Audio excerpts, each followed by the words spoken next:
भारतीय रेलवे की वंदे भारत एक्सप्रेस एक ट्रेन जो अपने स्टेटस के लिए जानी जाती है, सर्विस के लिए जानी जाती है और जो टाइम है उसका जो शेड्यूल है उसके लिए जानी जाती है। कोई बहुत बड़ी दिक्कत ना आए, परेशानी ना आए, उसके अलावा ये ट्रेन अपने टाइम पे चलती है। ये इसका यूएसपी है। बहुत सारे एरियाज़ में पूरे देश में अब तक 105 के आसपास वंदे भारत चल रही है।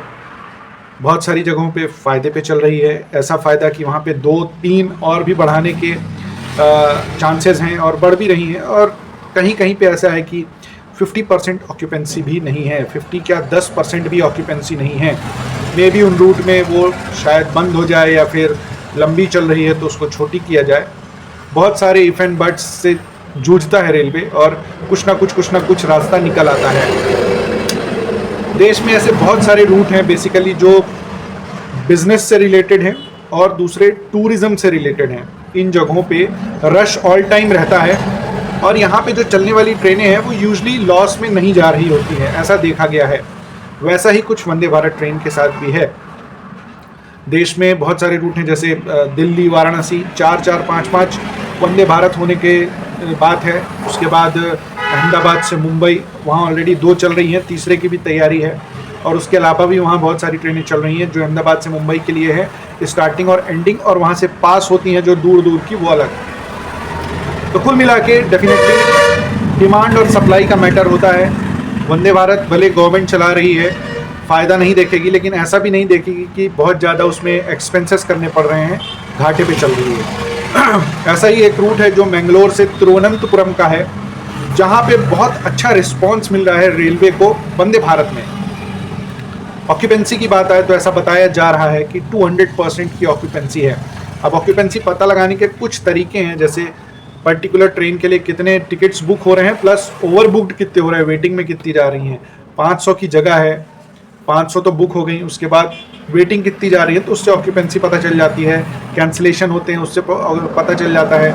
इंक्वायरी आ रही है उससे पता चल जाता है। उस पर्टिकुलर रूट में अदर मोड ऑफ ट्रांसपोर्ट क्या है उनसे पता चल जाता है। मतलब काफ़ी सारे तरीके हैं ऑक्यूपेंसी पता करने के। तो मैंगलोर से तिरुवनंतपुरम का जो रूट है उस पर ऑक्यूपेंसी ऑलमोस्ट 200% जा रही है। बहुत जल्द ऐसा हो सकता है। रेलवे इस रूट पे 16 डिब्बे वाली भी नहीं, 20 डिब्बे वाली वंदे भारत चलाने की तैयारी कर रहा है, ऐसा सुनने में आ रहा है। कंफर्मेशन जैसे ही आएगा आपको पता चलेगा। ट्रेन नंबर 20631 एंड 20632 मैंगलोर से तिरुवनंतपुरम चलती है और तिरुवनंतपुरम से वापस मैंगलोर चलती है वाया अलपुजा। इस ट्रेन की ऑक्यूपेंसी अच्छी खासी हो रही है, बहुत रश है, बहुत रिस्पांस मिल रहा है इस ट्रेन को, इसलिए इस ट्रेन के डिब्बे बढ़ा सकती है रेलवे और बहुत जल्द बढ़ा सकती है। अभी इसमें 8 कोचेस के साथ 474 सीट्स मिलती हैं, जिसको बढ़ा के 20 कोच के साथ 1276 सीट करने का सोच रहा है रेलवे।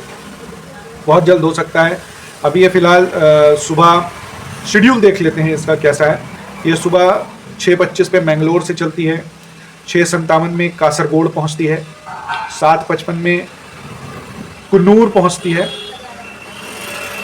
उसके बाद 8:57 पे कोझिकोड है, तिरूर पहुंचती है 9:22 पे, 9:58 पे शिरूर पहुंचती है, 10:38 पे त्रिशूर का टाइम है।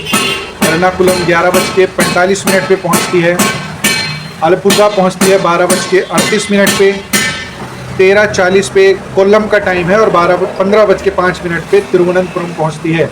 ये तो टाइम हो गया मैंगलोर से तिरुवनंतपुरम का। और लगभग 1 घंटे रुकने के बाद 16:04 पे ये तिरुवनंतपुरम से चलती है, कोल्लम पहुंचती है 16:53 पे, 17:55 में अलपुजा का टाइम है। एर्नाकुलम 18:42 पे है, 19:56 पे त्रिशूर का टाइम है। शिरूर पहुंचती है 20:30 पे, 21:02 पे तिरूर का टाइम है। कोझिकोड 21:32 का टाइम है। कुन्नूर 22:36 का टाइम है। कासरगोड 23:46 और 12:40 पे ये मैंगलोर पहुंच जाती है। अच्छा खासा मतलब 8-9 घंटे का रन है और उस पर डबल ऑक्यूपेंसी मिल रही है। तो डेफिनेटली सोचना चाहिए, अल्टीमेटली सर्विस भी मिलेगी और इनकम भी बढ़ेगी रेलवे की। इसमें कोई गलत बात नहीं है अगर यहाँ पे रेलवे 8 डब्बों की वंदे भारत को रिप्लेस करके 20 डब्बों की वंदे भारत को करती है। तो ये वीडियो यूट्यूब में देख रहे हैं तो ज़रूर सब्सक्राइब कीजिए, फेसबुक में देख रहे हैं तो लाइक कीजिए पेज को। बहुत बहुत धन्यवाद।